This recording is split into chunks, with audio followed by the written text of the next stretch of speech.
Hai keponakan, apa kabar kalian? Mudah-mudahan selalu dalam keadaan sehat. Pada video saya kali ini, saya sebenarnya hanya ingin mengucapkan banyak-banyak terima kasih kepada kalian yang sudah setia menonton eh, channel Pondok Paman Petani ini. Dan terutama saya mengucapkan banyak-banyak terima kasih untuk kalian yang sudah berkenan subscribe channel Pondok Paman Petani ini. Eh, karena pada hari ini subscriber channel Pondok Papan Petani sendiri sudah mencapai 1040 sub. Dan sepertinya pada video kali ini saya mau sedikit menjelaskan tentang visi misi, mungkin ya, visi misi dari channel Pondok Papan Petani. Atau begini, saya mau menjelaskan bahwasanya channel Pondok Papan Petani sendiri punya filosofi yang mana selalu saya buka dengan hai keponakan. Nah, di situ sebenarnya bukan berarti bahwasanya saya adalah paman kalian yang menyaksikan ini ataupun kalian keponakan saya, karena kemungkinan besar dari penonton channel Pondok Papan Petani sendiri ada yang lebih tua dari saya. Namun lebih ke filosofi dari paman dan keponakan. Ini penting agar kalian bisa lebih menerima ya tips-tips yang nanti akan saya berikan. Jadi paman itu adalah adik dari bapak kita. Nah, yang mana biasanya dia tinggal jauh dari rumah kita. Sesekali paman itu datang mengunjungi abangnya ataupun keponakannya, yang mana perlu sama-sama kita ketahui bahwa peran paman adalah melindungi keponakannya, kemudian memberi saran dan berbagi tips dan pengalaman hidup. Ya, sampai situ ya. Jadi paman tidak memiliki tidak berkenan ataupun tidak punya hak untuk memarahi atau menyalahi si keponakan. Jadi poinnya adalah di mana Pondok Paman Petani sendiri di sini maksudnya saya sebagai petani ingin berbagi tips dan pengalaman dalam berbudidaya tanaman, khususnya tanaman jambu. Kurang lebihnya seperti itu. Sehingga jika pengalaman saya ini bisa diambil hikmahnya lah, katakan seperti itu, ataupun bisa diterapkan di tempat kalian, itu syukur alhamdulillah gitu ya. Saya merasa bahwa apa yang saya sampaikan ini bermanfaat berarti gitu.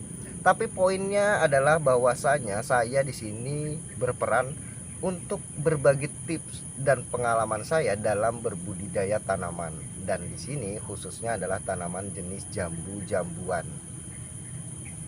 Dan untuk yang terakhir, saya selalu menutup video-video saya dengan mengucapkan salam untuk keluarga kalian di rumah. Memang harapan besar saya pesan tersebut tersampaikan ke keluarga kalian yang menyaksikan video-video saya. Tujuannya adalah agar pihak keluarga yang disampaikan pesannya tadi bisa ikut menonton, sehingga bisa memberikan saran kepada kalian untuk tetap menontonnya atau menghentikan untuk menonton, sehingga kalian tidak mengambil satu keputusan secara pribadi ya, tapi juga ada masukan dari pihak-pihak keluarga. Nah, intinya harapan saya seperti itu tuh, dari pembukaan terus kemudian isi dan penutupnya saya selalu menyampaikan salam. Lalu apalagi ya,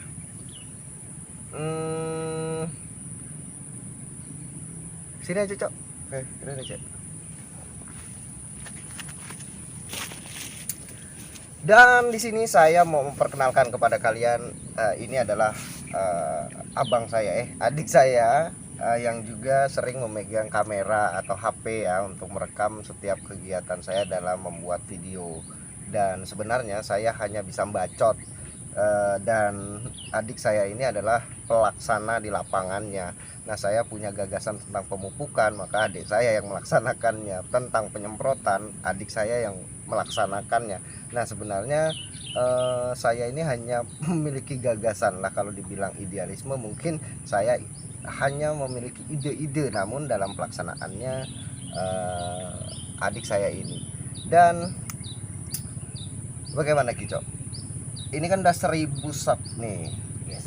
Dan sepertinya apa yang kita sampaikan di video itu kan real tuh, kenyataannya kita sambil menerapkannya kan. Dan tindakan. apa kita hentikan aja nih channel kita nih Ya selama itu Rotok banter cok, kita nggak punya oke. Selama masih bisa diterima dan memberikan manfaat untuk yang menonton channel ini, ya bagusnya dilanjutkan. Lanjutin ya. Kalau udah dianggap spam ya kita hentikan aja. Tapi kan malah kemungkinan terjadi blunder karena real loh yang kita sampaikan ini, real loh. Kita melakukan tindakan terus menyampaikan tindakan kita. Apa yang kita sampaikan itu yang habis kita lakukan. Nah, kedepannya kita blunder, kita petani loh. Nah, dimana di tempat kita, di negara kita ini, kalau udah berbicara tentang pertanian, masyarakatnya latah. Ada orang yang sukses nanam jahe misalnya beberapa waktu lalu tempat kita 40.000 sampai 60.000 rupiah, ya kan? Kemudian sekarang tinggal 6.000 rupiah, bahkan 4.000 katanya ya. 4.000 sangat nggak masuk. Nah, kemungkinan besar kalau kita teruskan, semua petani di Kalimantan Barat bisa loh menghasilkan kayak ini. Kita kan memungkinkan untuk menghasilkan 400 kg per sekali petik dari 200 batang. Nah, sedangkan yang sudah nanam rata-rata 1000-an loh, karena doktrinisasi calo. Dari calo tanaman kan, bahwa nanam itu jaraknya 3x3. Nah, itu kalau menerapkan apa yang udah kita sampaikan, blunder malah kita. Kesulitan nanti kita dalam jual buahnya sendiri. Ya, berbicara itu ya tinggal kedepannya kita berinovasi tentang langkah selanjutnya dari tentang marketingnya itu sendiri. Marketing, tapi juga kan kita juga kewalahan waktu di hortikultura mengatasi permasalahan marketing. Dan tujuan kita membuat video, kalau seandainya ke monetisasi, menguangkan video ini dengan memasukkan iklan, aku rasa sih minat di channel edukasi itu nggak selalu nggak baik ya. Hasil yang dihasilkan dari video itu nggak banyak, kecuali channel-channel hiburan, kemudian channel-channel tutorial. Nah, itu peminatnya tinggi. Nah, channel itu iklannya pun membayar cukup besar, ataupun sebuah berita informasi. Nah, sedangkan channel-channel kita, apalagi kita lebih ke spesifikasi jambu tok.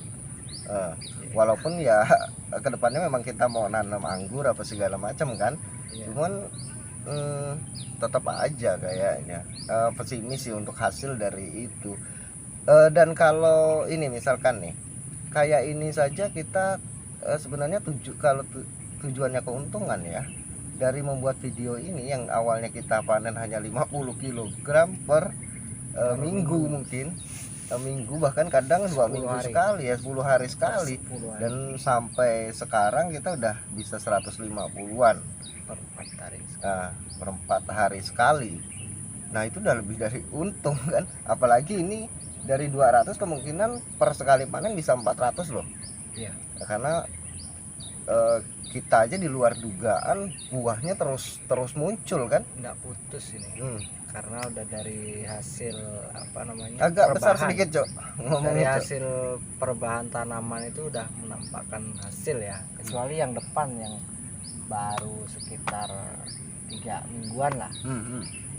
Kalau ini sih untuk 2 bulan lagi lah, untuk 2 bulan lagi baru bisa 400 kilo per minggu, itu per 5 hari lah ya, bisa stabil lagi per 5 hari. Nah, tinggal tantangannya berarti di pemasaran selalu di pemasaran. Itu yang masih masih dipikirkan gimana langkah selanjutnya dari penjualan buah ini. Ya itu tadi, apa kita harus menghentikan video ini karena kemungkinan besar itu tadi blunder loh. Karena apa yang kita sampaikan ini real loh. Apalagi yang punya basic hortikultura, dia pandai mensistematikan satu kegiatan dari mulai menanam, penanggulangan hama, Iya. terus bagaimana membuahkan. Itu kalau udah terekam dapat ya. Iya, enggak perlu. Apalagi kita lihat nih beberapa petani hortikultura, petani sayur udah kewalahan di banjir ya, di banjir tempat kita kan. Nah udah mulai ngelirik di jambu, duluan di pasarnya berarti kan. Betul. Tapi kalau kembali lagi, kalau dia sanggup menjaga kualitas sama kuantitas sendiri itu Ya berarti tantangan kita ke depan di kualitas. Tantangan kita kualitas. Karena Makanya kuantitas sama kan. makanya saat ini kita genjot di kuantitas untuk dapetin duit yang banyak, untuk di kuantitasnya agak dikurangi kan, populasi buah kan. Betul. Begitu orang nanam banyak ya, kita harus jaga hantamnya kita ke kualitas. Karena kuantitas itu kan rata sama. Kalau kualitas udah lain lagi. Nggak setiap petani itu sanggup menjaga kualitas dari iyalah pasti, karena ya kita ngelihat sendiri ya ada beberapa yang itu pun yang jiplak dari beberapa kali ke sini kan. Iya. Yang kita juga ke kebunnya kan, yang di beberapa kita buat videonya di halaman Pondok Poman Petani kan. Dan tetangga kita sendiri, namun tetangga kita sendiri di kualitas KO, dia di kuantitas saja, nggak dapat karena dia tidak menggunakan pupuk kimia tadi. Oke. Jadi keputusannya apa nih, kita hentikan channel ini untuk sementara lah, bisa dikatakan sementara. Sementara kita lanjut aja. Karena begini Cok, kalau untuk kita belajar di tutorial dari daerah Pulau Jawa sendiri nggak apple to apple.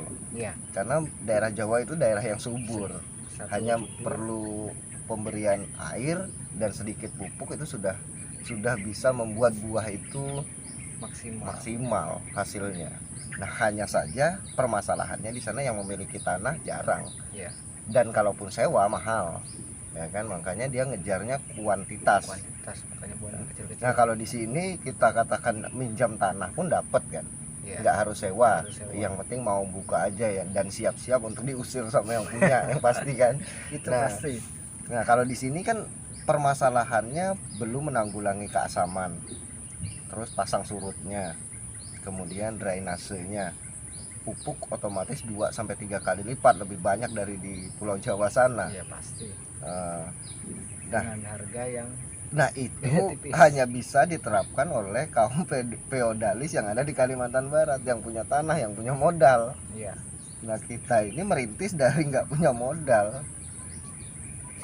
Berat.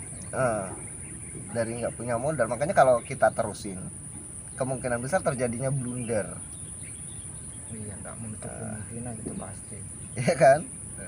Apalagi orang yang beli bibit di channel sebelah itu bukan ada yang 1.000, 2.000, 3.000. Nah kita yang 200 saja udah kewalahan minta ampun gini. 50 sampai 100. Oh, syukur-syukur di bulan ini kita bisa masukin tenaga pekerja. Iya. Tapi ya gini juga sih, kayak kata guru kita kan kemarin menitipkan pesan bahwa buat kentut orang Kalimantan ini bau jambu gitu kan. Buat kentut orang Kalimantan bau jambu, ya sebenarnya itu bukan.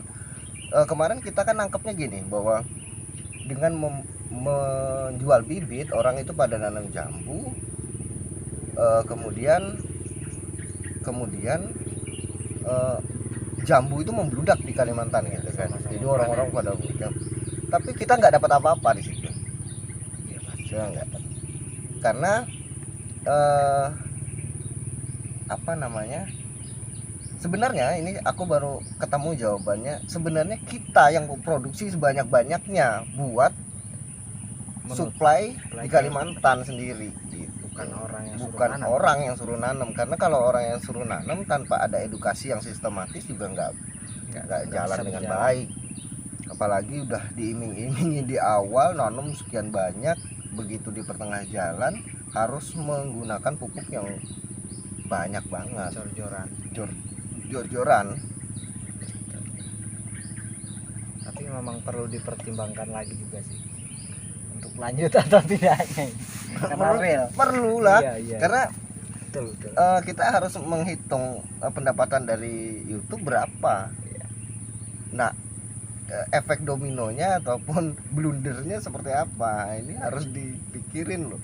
Nggak bisa kita main jor-joran ngasih ilmu. Sedangkan kalau kita membuat video dengan membuat satu tutorial yang nggak jelas, ya juga apa faedahnya, apa buang-buang waktu. Bukan nggak buang waktu loh.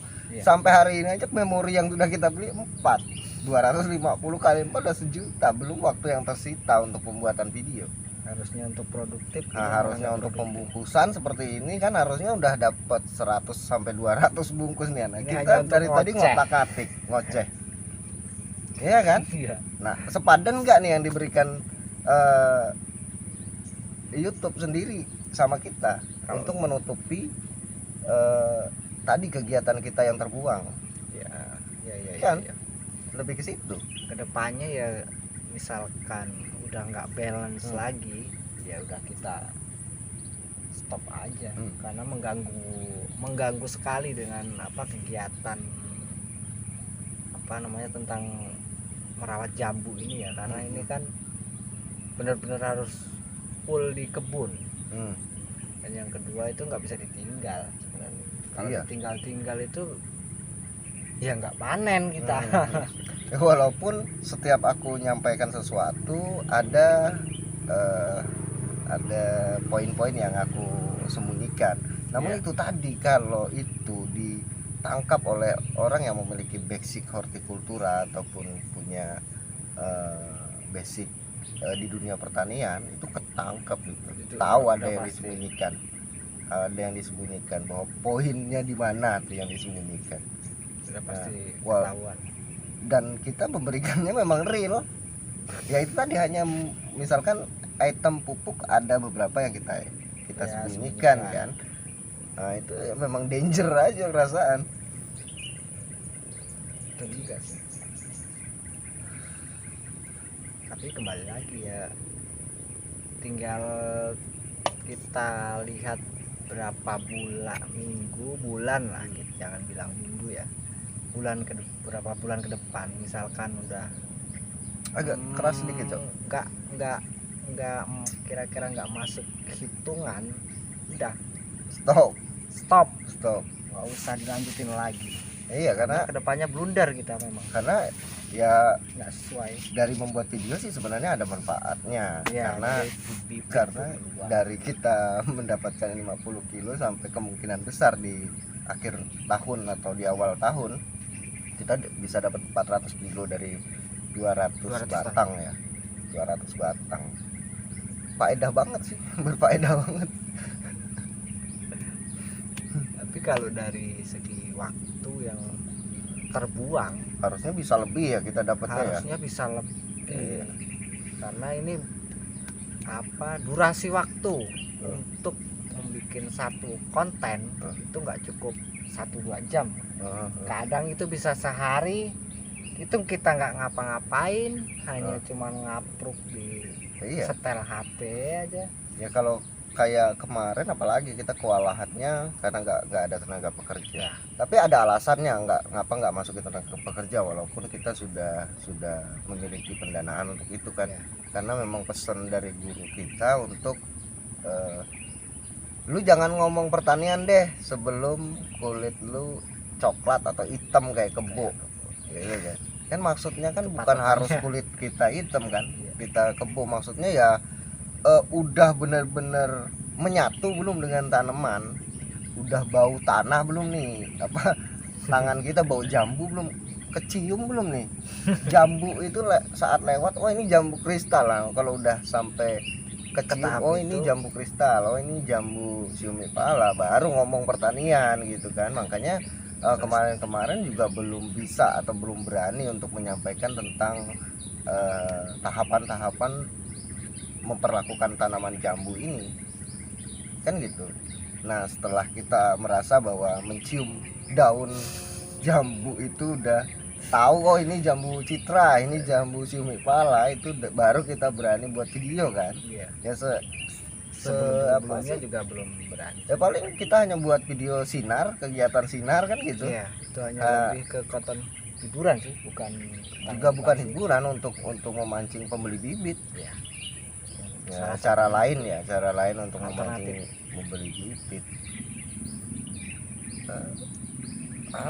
Habis apa lagi gantian lah, aku yang nanya aku lah. Coba ini kayaknya masih ada yang ganjel kayak. Agak keras Kayaknya kan saya udah nengok di channel Pondok Pang Petani ini kan ada yang agak udah keras ngingetin tentang merokok. Tapi kok kayaknya makin kesini tuh kok kayaknya makin jadi kayaknya.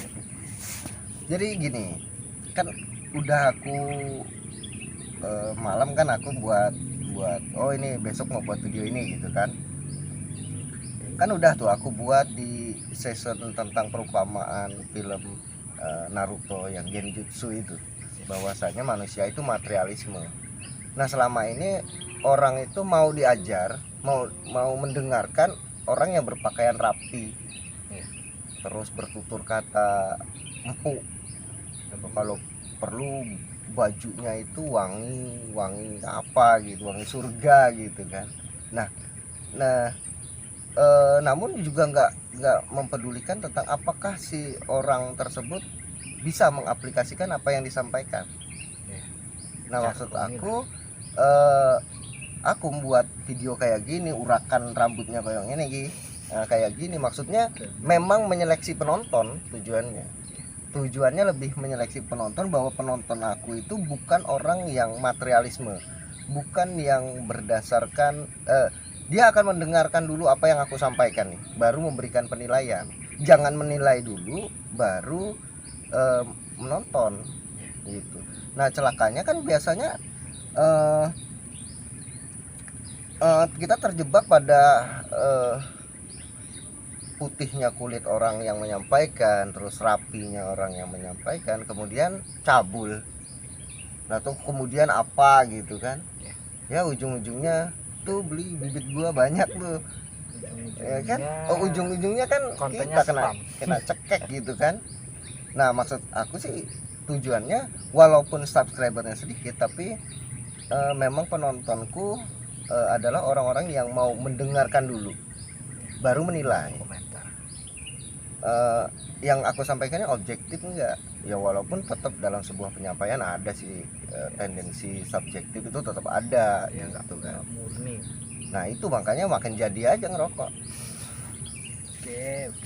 Lagian petani mana yang petani nggak merokok? Nggak lucu ah.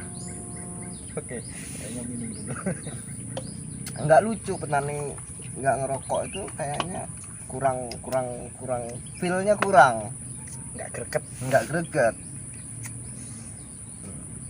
Orang rokok nggak gayeng ya. Oke. Bisa diterima. Oke. Oh iya, yang kedua nih, ketika bahas tentang organik kok kayaknya agak kesannya sinis atau sentimen gitu loh. Apa dari organik ini? Kalau itu berkaitan dengan prestasi organik sendiri di Indonesia, itu belum ada bagi aku ya. Kita pernah sama-sama mempelajari tentang revolusi hijau. Nah revolusi hijau itu setelah Perang Dunia Kedua, digagas, pencetusnya itu adalah Robert, lupa saya siapa, Namun eh, revolusi hijau itu tercetus karena jumlah penduduk, pertumbuhan penduduk itu jauh lebih cepat ketimbang pertumbuhan pertanian. Nah, sehingga kemudian eh, Rockefeller Foundation itu waktu itu membiayai salah satu tokoh, ya lupa saya tokohnya siapa, namun itu untuk mengembangkan varietas-varietas unggul, terus kemudian sistem pertanian modern. Nah, kemudian masuk ke Indonesia pada zaman Orde Baru.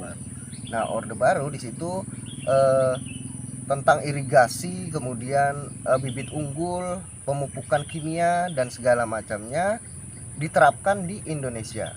Dan alhasil pada tahun 1984 hingga 89 kalau nggak salah itu terjadi surplus beras, dan itu menyelamatkan masyarakat Indonesia pada saat itu. Walaupun ada sisi negatifnya, yang bisa menerapkan sistem pertanian tersebut adalah orang-orang feodalis yang memiliki banyak tanah kan. Dan dampak negatif lainnya adalah pencemaran lingkungan, kemudian hama-hama yang bermutasi juga banyak karena penggunaan insektisida. Tapi ada prestasi di situ, surplus beras pada tahun 84 hingga 89. Nah, kemudian pada tahun 2008 terjadi surplus beras, walaupun terjadi kontroversial antara politik di 2008. Namun intinya revolusi hijau ataupun penerapan sistem pertanian kimia atau sintetis di Indonesia ada prestasinya. Sekarang organik ada enggak? Nah, coba aku runutkan tentang organik ya. Organik sendiri itu apa ya? Nah, jika berbicara tentang organik ataupun kimia harus jelas tuh definisi tentang organik atau definisi tentang kimia. Terus kemudian sejarah dari organik sendiri. Nah, sejarah organik sendiri harus ditarik dari zaman era Nabi Yusuf alaihissalam, di mana di situ ada tafsir mimpi tentang 7 ekor sapi betina gemuk memakan 7 ekor sapi betina kurus.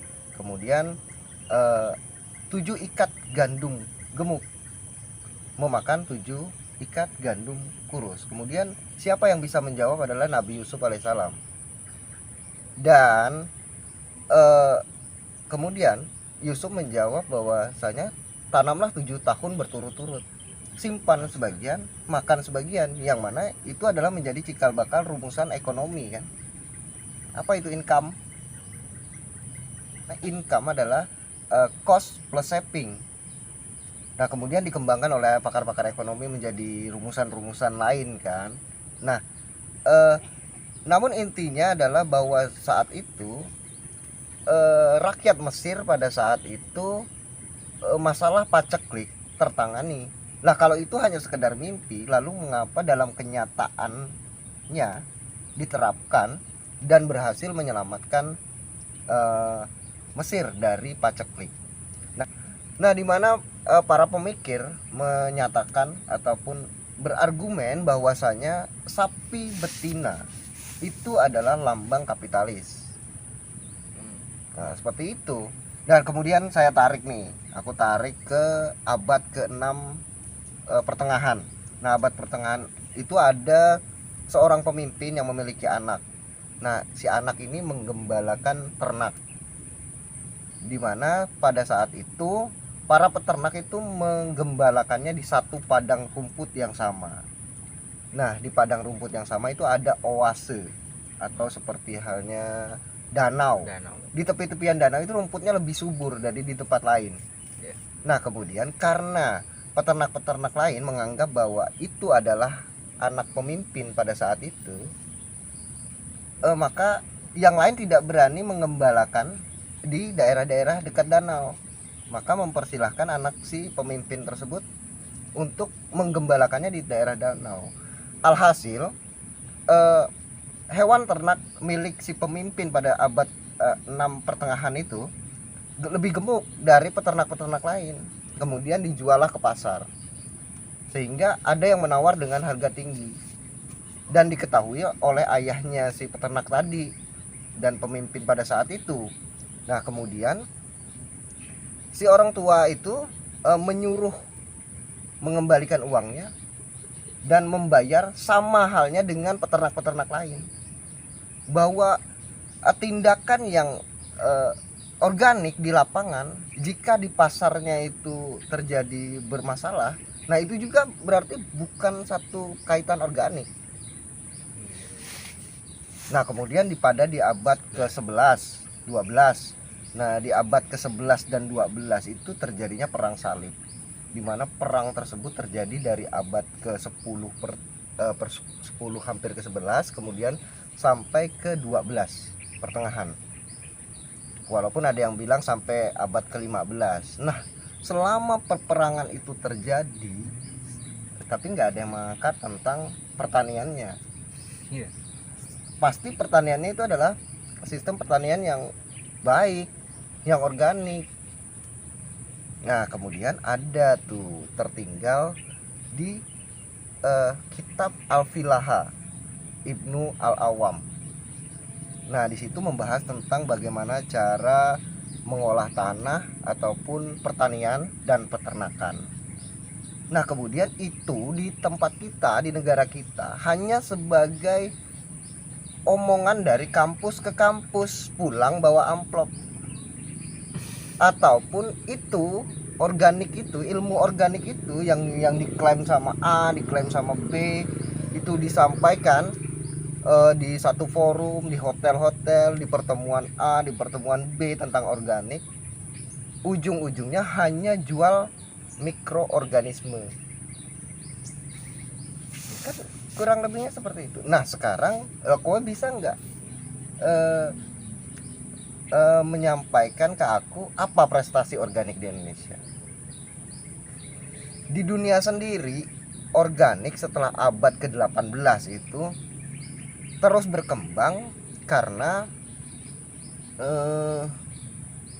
permintaan pasar, bukan karena kesadaran atas lingkungan. Permintaan pasar dari hasil produk organik itu tinggi, maka itu semakin berkembang. Namun hanya bisa diterapkan oleh petani-petani feodalis yang memiliki lahan luas dan segala macamnya. Namun yang buat aku jengkel itu dari pertanian organik adalah si penyampai pada dasarnya. Karena dia sudah membawa-bawa ayat, terutama surat Yasin ya, yang bagaimana cara menghidupkan tanah yang mati, bla bla bla bla bla. Kemudian membawa-bawa Al-Filaha Ibnu Al-Awam itu tentang bagaimana pertanian organik yang baik. Kemudian nah dia sendiri si penyampai itu tidak bisa menerapkannya atau tidak pernah menerapkannya. Begitu ditanya mana contohnya? Contohnya Kuba, yang mana dia sendiri menerapkan sistem komunis. Menerapkan sistem komunis deh, yang sekarang di tempat kita sendiri begitu nyebut komunis saja itu udah teriak di jalan kan, udah nggak diterima. Lah nggak apple to apple begitu kita membawa satu gagasan agung dari abad 6 pertengahan, kemudian di lapangan memberi contoh daerah-daerah Israel yang mana itu kaum Yahudi, kemudian Cina pertanian organiknya, Jepang dengan pertanian organiknya yang di sana menyembah dewa matahari. Lah kalau memang konsep tentang di Indonesia sendiri adalah konsep lebih baik, ngapa nggak bisa menerapkan itu? Jangan-jangan konsep komunis yang diterapkan oleh Kuba sendiri lebih baik kan gitu? Iya, pastinya. Tapi aku yakin bahwa kitab itu benar real. Namun itu tadi tidak apple to apple dengan sistem kapitalis yang diterapkan sekarang untuk saat ini. Makanya agak jengkel aja kalau udah ada orang yang menyampaikan tentang organik ya juga nggak bisa menerapkan sistem organik. Berbicara tentang organik terus kemudian bentuk contohnya ngerawat tambu lampot 10 tambu lampot di depan rumah, habis itu nyari mikroorganisme di bawah-bawah pohon bambu. Lah kurang kerjaan orang tinggal beli mikroorganisme, ngapa harus ngorek-ngorek bawah pohon kan? Iya, habis-habisin waktu. Iya. Nah, cuman itu tadi ada aja yang nanya bagaimana cara penanggulangan hama secara organik. Nah, itu kan ya juga harus dijawab kan. Ya. Nah, itu yang membuat perpaduan antara ingin menyampaikan secara objektif tentang bagaimana menanggulanginya, kemudian berbentur dengan ketidaksukaan pada si penyampai organik ini yang juga tidak bisa menerapkannya. Harusnya dia menyampaikan itu harus bisa menerapkannya, Harus ada bentuk contoh. dan bukan hanya bisa diterapkan oleh kaum feodalis yang punya tanah banyak, yang punya modal banyak. Harus juga bisa diterapkan oleh masyarakat kecil dan bertanggung jawab dari hasil panennya. Iya. Nah, udah ngajarin organik, buah produktivitasnya tidak lebih banyak dari kimia, kemudian jualnya susah. Kan nggak sumi pala tuh sumi pala, jadinya makanya emosi aja bawaannya. Capek juga. Capek juga menyampaikannya, tapi poinnya sih di situ sih. Jadi bagaimana kita lanjutkan video ini? Sementara lanjut dulu. Kira-kira udah nggak progres lagi ya kita cut. Oke lah. Lagi pula pertanyaanmu nggak berbobot. Mau dilanjutkan pun pasti pertanyaanmu muncul nggak berbobot nih. Oke. Aku pengen pertanyaan orang tuh bertanya sesuatu yang lebih berbobot gitu, sehingga aku berupaya untuk mencari jawabannya dan aku tahu gitu. Ya, Karena mungkin nanti dari setelah video ini diupload, mungkin kemungkinan besar nanti kan ada pertanyaan yang sekiranya berbobot lah. iya, kalau dari itu video ini ditonton. Ya setidaknya orang baru ngelihat dua. bacot di awal ya udah kemungkinan besar udah sinis dulu kan? Karena memang syarat sinisme kali ya. Oh iya, sinisme pribadi. Ya, mungkin cukup itu saja keponakan. Terima kasih banyak sudah menyaksikan video saya kali ini. Mohon maaf kalau ada kata-kata yang salah. Salam buat keluarga Anda di rumah. Saya Adi Sulaksono. Sampai jumpa.